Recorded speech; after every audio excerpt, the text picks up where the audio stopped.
List दोनों भुआ भतीजे का मैं दिल से धन्यवाद करना चाहूंगा। अगर आप लोग हमारा विरोध ना करते तो हमारा परिवार ना बनता, और ये हमारा परिवार ना बनता, हमारी एकता नहीं बनती। एकता नहीं बनती, हमें ये नहीं पता चलता कि कौन हमारे साथ में है, कौन हमारे खिलाफ में है। पहले ही ऐसा दशहरा और ऐसा टाइम आया है, इस बार रावण का अच्छे तरीके से गाली सुनकर, ताने सुनकर, सामाजिक बहिष्कार करवाकर, हर तरह को बिल्कुल साइड में रख के विभीषण ने अपना सही से अपना भाईचारा रावण के साथ निभाया। आप लोगों के जितने भी चेहरे हैं ना, इन चेहरों के जो चश्मे हैं ये उतार के अभी रखे हैं, अब पैरों से इन चश्मों को तोड़ेंगे और सच्चाई बिल्कुल सबके सामने आ गई है कि कौन हमारा दुश्मन है, कौन हमारा भाई है, कौन हमारा परिवार से और कौन हमारे साथ है। दलित विरोधी मेरी नजर में कोई पार्टी नहीं है।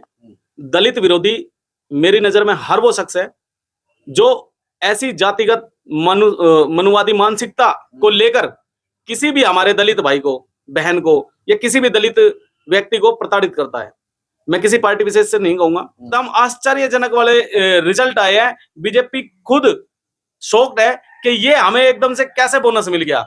14% वोट इनको ऐसी मिली है, नहीं तो बीजेपी को भी लग रहा था कि इस बार हमारी सरकार नहीं बनने वाली। दोस्तों नमस्कार, मैं विकास, आप देख रहे हैं जस्टिस इंडिया और एक बार फिर से विकास कांगड़ा जी हमारे साथ हैं। लगातार वो बहुजन मुद्दों को उठाते रहते हैं, चाहे वो मनीषा वाल्मीकि का मामला हो और अभी हाल ही में जो डीएससी के मामले में अगर देखा जाए 1 अगस्त के बाद लगातार विकास कांगड़ा जी ने जो कार्य किया है वो कहीं ना कहीं सराहनीय है, क्योंकि लगातार उन्होंने डीएससी समाज की आवाज उठाई है, चाहे वो सुप्रीम कोर्ट में जाकर गुलदस्ता देना हो या लगातार जो लड़ाइयाँ लड़ी हैं। और आज वो लड़ाई जो है रंग लाई है, क्योंकि नायब सैनी ने डीएससी लागू कर दिया हरियाणा में। क्या कहना चाहेंगे विकास जी, ये जो हरियाणा में डीएससी लागू हो गई है इसको लेकर क्या कहना चाहेंगे? देखिए, मैं तो यही कहूंगा कि जो हमारे हरियाणा के नायब सिंह सैनी जी मुख्यमंत्री साहब हैं, उनकी कथनी और करने में बिल्कुल फर्क नजर नहीं आया।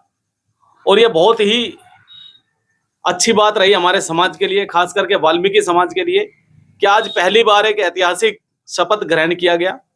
जो पहले कुछ और डेट फिक्स कर रखी थी बीजेपी सरकार ने, लेकिन नायब सिंह सैनी साहब को जब मुख्यमंत्री घोषित कर दिया गया, उन्होंने 17 तारीख, जो कि हमारे वाल्मीकि भगवान जी का जो प्रकट दिवस था, जिसे पूरा देश और जो हमारे वाल्मीकि जी की आस्था को मानने वाले लोग हैं, उन्होंने जो धूमधाम से बनाया, तो ये शपथ समारोह जो है वाल्मीकि प्रकट दिवस दिन बनाया गया, उसके लिए भी हम इनका आभार व्यक्त करते हैं।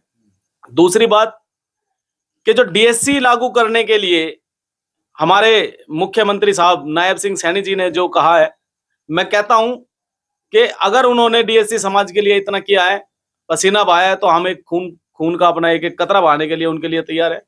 क्योंकि उन्होंने जो किया है वो, ये लड़ाई हमारी 19 साल से लड़ाई, हमारे जो जितने भी सीनियर्स है डीएससी सैनिक जो मैं जिनको कहूंगा, वो कई सालों से इस लड़ाई को लड़ रहे थे।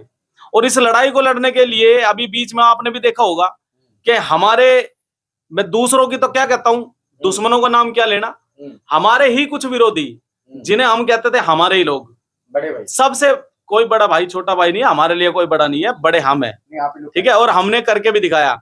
मैंने तो पहली बात कभी कहा नहीं, ठीक है। और जो कहते हैं ना, उनके बारे में मुझे पता नहीं वो बड़ा क्यों मानते हैं, ठीक है। ना तो मैं कोई पॉलिटिकल बंदा हूं और ना ही मेरे राजनीति से कोई मतलब है। हमें तो बस ये है कि जो हमारे साथ हम उनके साथ। और हमेशा वाल्मीकि समाज ने जिसको भी अगर दिल से या साथ देने के लिए जिससे वादा किया है, वो हमेशा पूरा किया है। जो डीएससी का मुद्दा था, अब बात वहीं आती है, जितने भी हमारे विरोधी थे अब ठंडे चूल्हे बैठ गए हैं। अब मैं कहता हूं ना, हरियाणा में कहावत है 2.5 टप्पे वाली बात, और मैंने बोला था 2.5 टप्पे की बात। जिस टाइम पे देखो, इन्होंने खुद ने, मैं दिल से कह रहा हूं इस बात को, कि जो भी विरोधी है, पहले तो मैं कुछ नाम भी लेता था और कुछ रिलेशनशिप में भी रिलेशन लेके भी दोनों का नाम ले लेता था। अब तो मेरी नजर में उनकी बिल्कुल भी कुछ भी वो नहीं है। मैं तो उनके बारे में जिक्र भी नहीं करना चाहता, लेकिन आपने पूछा है तो बता देना चाहता हूं। पहले इन्होंने 21 अगस्त को मुंह की खाई, भारत बंद इन्होंने देख लिया कि 2 अप्रैल इन्होंने किया था, ठीक है। फिर उसके बाद इन्होंने दिल्ली के अंदर रामलीला मैदान भरने के लिए बोल रहे थे, संख्या कम हो गई तो फिर इन्होंने एक छोटा सा स्टेडियम भर के दिखा दिया, तब इन्होंने मुंह की खाई। और वहां तो हमारे भगवान, हमारे ईस्ट, हमारी आस्था का भी अपमान किया। जो आज बोल रहे हैं कि भाई इस दिन को अवकाश घोषित कर दिया जाए, वो पहले भगवान हमारे ईस्ट का अपमान करते हैं और बाद में बहरूपिये की तरह, मैं बोलता हूं ना, छलावे की तरह ये बीच में आएंगे, हमारे लोगों के बीच में आएंगे और ये बोलेंगे हम आपके हैं। अब ये बोल रहे हैं अवकाश घोषित, हमें किसी के साथ की जरूरत है ही नहीं। मैं बोल रहा हूं ना, शुरू से हम कह रहे हैं हम अपने आप में सक्षम थे पहले से, लेकिन आप लोगों पे भरोसा किया, हम विश्वास के साथ जुड़ते हैं, आप लोगों पर भरोसा किया और आपने ये जो चश्मा आज डीएससी समाज ने इनका उतार के दिखाया है, मैं बार बार धन्यवाद करना चाहूंगा सुप्रीम कोर्ट का, जिन्होंने सुप्रीम कोर्ट ने जो आरक्षण वर्गीकरण लागू करने के लिए सहमति दिखाई, राज्य सरकारों पर छोड़ा, हरियाणा सरकार ने लागू किया। और सबसे बड़ी बात, हरियाणा सरकार ने कल शपथ ग्रहण की और पहली कैबिनेट मीटिंग बैठक के अंदर मुख्यमंत्री नायब सिंह सैनी साहब ने हरियाणा के पूरे डीएससी वर्ग को बहुत बड़ी एक खुशी की लहर, जो दीपावली बनाने के लिए, मतलब मैं कह रहा हूं ना, आज हमारी असली दिवाली है। और मैं तो बता रहा हूं आपको, उन लोगों के लिए बहुत, मतलब काली दिवाली जिसके लिए बोलता हूं, आप सभी को पता है काली दिवाली किसकी है। इलेक्शन के दौरान उन्होंने पूरी अपनी कोशिश कर ली, कांग्रेस सरकार को एक जाति की सरकार बनाकर रख दिया, कांग्रेस पार्टी को पूरी एक जातिवाद की एक पार्टी बनाकर रख दिया। तभी हमने ठान लिया कि अगर ये अपनी वाली पे आ रहे हैं तो पूरा डीएससी वर्ग बीजेपी को इस बार पार करके दिखाएगा। और कहीं पर भी आप देख लो, हमारे जो प्रतिशत है 14%, 14% वोटर, एकदम आश्चर्यजनक वाले रिजल्ट आए हैं। बीजेपी खुद शॉक्ड है कि ये हमें एकदम से कैसे बोनस मिल गया। 14% वोट इनको ऐसी मिली है, नहीं तो बीजेपी को भी लग रहा था कि इस बार हमारी सरकार नहीं बनने वाली। ये डीएससी की ताकत है। और मैं आपको बता देना चाहता हूं, पूरे डीएससी वर्ग से जितने भी हमारे साथी हैं, जितने भी हमारे डीएससी के परिवार है जो हमारा, आप लोगों की मेहनत रंग लाई है, आपकी एकता बहुत अच्छी बनी है और आप किसी से कम नहीं हो, ये आपने हरियाणा में करके दिखाया। दूसरी बात, अगर आपकी ताकत, आपका परिवार ऐसे ही बना रहा तो वो दिन दूर नहीं है कि यशस्वी हमारे जो प्रधानमंत्री मोदी जी है, इसे हरियाणा तक सीमित ना करके इसे राष्ट्र तक पास किया जाएगा। कांग्रेस साहब, एक बड़ा सवाल ये खड़ा होता है कि आखिर लोग, अगर हम बीजेपी को देखें तो वो पैर धोती है, मतलब सफाई कर्मियों के पैर धो रही है, फिर धारा 370 हटाती है जम्मू कश्मीर से, वहां पर पहली बार वाल्मीकि जाति को वोट डालने का अधिकार मिलता है। उसके बाद अब डीएससी का इतनी बड़ी लड़ाई जो आप लोग पिछले 20 सालों से लड़ रहे थे, अब जाके वो लड़ाई कहीं ना कहीं सार्थक सिद्ध हुई है और आप लोगों को डीएससी के तहत अब रिजर्वेशन हरियाणा में मिलेगा। लेकिन फिर भी लोग जो बीजेपी को जो है वो दलित विरोधी क्यों कहते हैं? देखिए, दलित विरोधी मेरी नजर में कोई पार्टी नहीं है। दलित विरोधी मेरी नजर में हर वो शख्स है जो ऐसी जातिगत मनुवादी मानसिकता को लेकर किसी भी हमारे दलित भाई को, बहन को या किसी भी दलित व्यक्ति को प्रताड़ित करता है। मैं किसी पार्टी विशेष से नहीं कहूंगा। आरोप तो आप लोगों पे लगे हैं ना, ये जो बीजेपी जीती है, ये आप तो लोग कहते हैं आप बीएसपी के वोटर नहीं है, आप एएसपी के वोटर नहीं है, आप तो बीजेपी को वोट देते हैं। ये बात बिल्कुल सही है कि हम बीएसपी के वोटर नहीं है, ये बात बिल्कुल सही है कि हम एएसपी के वोटर नहीं है। बीएसपी पार्टी 4 बार मुख्यमंत्री बनाने वाले हम लोग थे। एक ऐसी कोई टिकट, ऐसा कोई विधायक, ऐसा कोई मंत्री, ऐसा कोई सांसद, ऐसा कोई पार्षद, ऐसा कोई गस्टेड ऑफिसर हमारे को वाल्मीकि समाज का बता दो जो बहन जी ने दिया हो। और जो बात जमीन की आती है, पट्टे की जमीन की आती है, अगर वो पट्टे की जमीन हमारे वाल्मीकि समाज को या किसी डीएससी के वर्ग के लोगों को नहीं मिलती, तो मैं दावे से कह रहा हूं आपको, इसमें उनको ही जो है थोड़ी टेंशन हो जाती कि भाई कुछ तो देना था। वो कहते हैं ना, कुछ तो देना था। तो ये बात उन्होंने वो देकर, और वो हमारा संवैधानिक अधिकार था, कोई खैरात में हमें नहीं जमीन के पट्टे मिले थे, ठीक है ना। और ये बात सच है कि पहले जो हमारे थे बीएसपी के वोटर्स, अब वो धीरे धीरे आ गए। और मैं तो खुले मंच पे बोल रहा हूँ, आपके न्यूज के माध्यम से बोल रहा हूँ, मैं तो बिल्कुल जो बोलता हूँ मैं खुल के बोलता हूँ, क्योंकि मैं नॉन पॉलिटिकल बंदा हूँ। ना मेरा किसी पार्टी से कोई मतलब है, ना मेरा किसी संगठन से कोई मतलब है। मैं अपने समाज के लिए जीता हूँ, अपने समाज के लिए मरता हूँ, ठीक है ना। मैं तो खुले दावे से कहता हूँ, बीएसपी को और आजाद समाज पार्टी को हम वोट क्यों डाले? जो लोग हमारा विरोध करते हैं, जो अपने हमारा विरोध करते हैं, जो हमारे ऊपर हुए किसी एट्रोसिटी को लेकर उसे मजाक बनाने का काम करते हैं, उसके ऊपर गंदी राजनीति का काम करते हैं, उसमें षड्यंत्र करने का काम करते हैं, ऐसे लोगों को बख्शा जाएगा?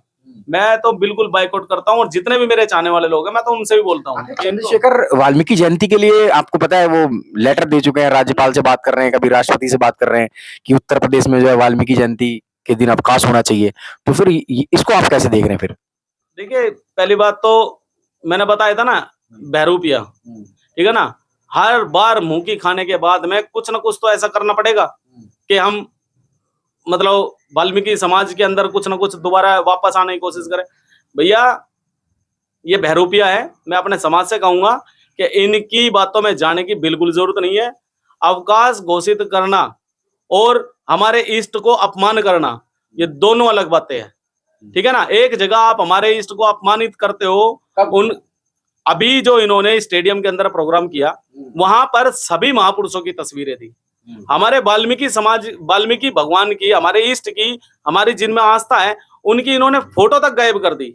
और आप एक ऐसा प्रोग्राम बता दो जहां पर कभी भी, मैं कई बार देखता हूं तो कुछ संगठन है, वे पार्टी कुछ ऑर्गेनाइज करते हैं, अपना प्रोग्राम करते हैं। आप बड़े बड़े, आप बाम सेफ में देखिए, आप किसी भी संगठन के अंदर देखिए, जो इनके बनाए हुए संगठन है, उन संगठनों के अंदर वाल्मीकि जी की प्रतिमा ही नहीं होती, क्योंकि ये वो तो वाल्मीकि जी का विरोध करते हैं ना लगातार। वाल्मीकि ब्राह्मण है, तमाम एलिगेशन लगाते हैं, वाल्मीकि जी काल्पनिक है ना, तो इस तरीके का तमाम आरोप भी तो लगाते हैं वो। देखिए, वाल्मीकि जी काल्पनिक है, ये आरोप लगाते हैं, तभी तो मैं आपको बोल रहा हूं कि हमें ऐसे लोगों से चौकन्ने रहना चाहिए। और हम दूसरों को बोलते हैं, अच्छा अभी कोई ठाकुर, पंडित या कोई अपर कास्ट का वाल्मीकि जी के ऊपर टिप्पणी कर दे, ये अपनी गंदी राजनीति करने के लिए झंडे डंडे ठाके आ जाएंगे। वाल्मीकि जी हमारे इष्ट है, वाल्मीकि जी दलित, फलाना ढिमकाना, दलितों का अपमान नहीं सहेंगे, ये करते हैं। सिर्फ और सिर्फ ये राजनीति, गंदी राजनीति करने के लिए हमारे इष्टों को अपने आगे लेके आते हैं। मैं बोलता हूं, अगर सबसे ज्यादा अपमानित अगर कोई करता है तो यही लोग करते हैं। और जैसे कि मैं बता रहा हूं ना आपको, हम लोग वाल्मीकि समाज खासकर बहुत, और खास करके युवा, मैं सभी युवा साथियों को सैल्यूट करता हूं, वो अपनी समझदारी दिखा रहे हैं और साम दाम दंड भेद पे चल रहे हैं। और अब हम दीना भाना जी नहीं बनना चाहते। जिस तरीके से दीना भाना जी ने काशीराम साहब को बनाया, काशीराम साहब ने अपनी ही जाति चमारी बहन मायावती जी को बनाया, और मायावती बहन जी ने अपने ही जाति, अपने ही परिवार चमार आने वाले अपने क्या नाम है भतीजे, उसको बनाया, मैं तो नाम भी नहीं लूंगा। और फिर अगर ये दोनों ही ठप हो गए तो पूरी एक जाति ने मिलकर एक बहरूपियों को बनाया, ठीक है ना। तो मैं वही कह रहा हूं आपको, दीना भाना जी हम बनने वाले नहीं है। ये आप लोगों की बहुत बड़ी गलतफहमी होगी। और अभी तो ये तो हरियाणा है, ये तो अभी शुरुआत हुई है। राष्ट्रीय लेवल पर कह रहे हैं हम आपको, राष्ट्रीय लेवल के ऊपर आप लोगों के जितने भी चेहरे हैं ना, इन चेहरों के जो चश्मे हैं ये उतार के अभी रखे हैं, अब पैरों से इन चश्मों को तोड़ेंगे और सच्चाई बिल्कुल सबके सामने आ गई है कि कौन हमारा दुश्मन है, कौन हमारा भाई है, कौन हमारा परिवार से और कौन हमारे साथ है, और किनका हमें साथ चाहिए, ये भी सभी लोगों को पता चल चुका है। लेकिन विकास जी, देखा जाए तो आप देख सकते हैं, नेतृत्व जो है वो चाहे वामसेब हो, आजाद समाज पार्टी हो, ये नेतृत्व तो दे रही है वाल्मीकि जाति को। तो आप भाई आप देख लीजिए, दिल्ली की कमान किसके हाथ में है? कानपुर में कौशल वाल्मीकि है, बुलंदशहर के भी जिला अध्यक्ष वाल्मीकि हैं, तमाम जो हरियाणा के प्रभारी भी। हाँ।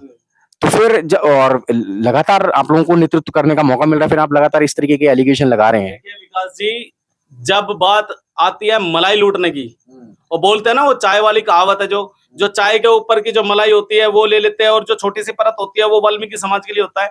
हरियाणा के अंदर प्रभारी हमारे हिमांशु वाल्मीकि जी थे, ठीक है।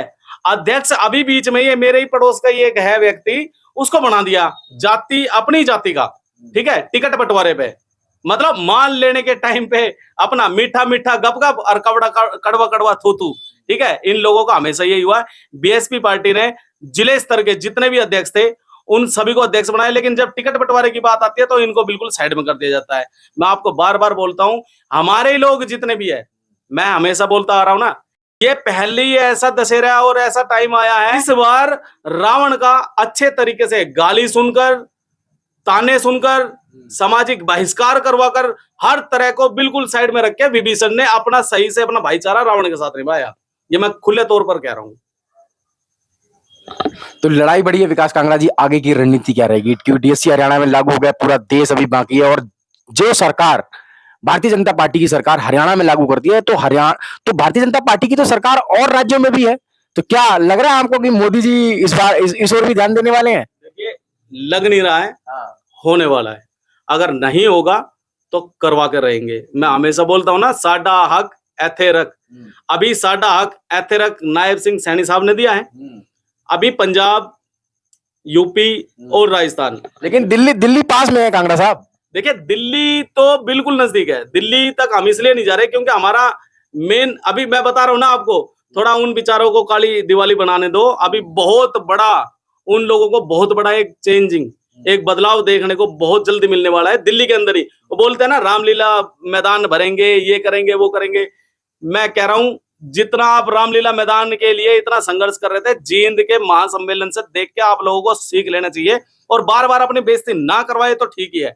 और आपका मैं स्पेशलिस्ट दोनों बुआ भतीजे का मैं दिल से धन्यवाद करना चाहूंगा। अगर आप लोग हमारा विरोध ना करते तो हमारा परिवार ना बनता, और ये हमारा परिवार ना बनता, हमारी एकता नहीं बनती। एकता नहीं बनती, हमें ये नहीं पता चलता कि कौन हमारे साथ में है, कौन हमारे खिलाफ में है, कौन हमारे घर के अंदर ही बैठ के हमारी थाली के अंदर छेद किया जा रहा है, या कौन हमारे छुरा घूपने का काम कर रहा है। पता सबको था, लेकिन हम बोलते नहीं थे क्योंकि हमारे परिवार के बारे में बोलते हैं तो थोड़ा गलत लगता है ना। लेकिन आप लोगों ने जो अपने चश्मे उतार के दिखाए हैं, मजा आ गया। ऐसे ही विरोध करते रहो और हम लोगों को मजबूत करते रहो। मैं तो बार बार आपका धन्यवाद करना चाहूंगा। जितना ये विरोध करेंगे हमारा परिवार उतना ही जुड़ेगा, और आगे के लिए विरोध के लिए आप तैयार रहे क्योंकि हम भी तैयार है। हम तो 24 घंटे तैयार है। हम तो यही कहेंगे जितना आप विरोध करोगे उतना हमारे को जो है परिवार जोड़ने का एक मौका मिलेगा। इसलिए मैं इनको धन्यवाद भी कहता हूं।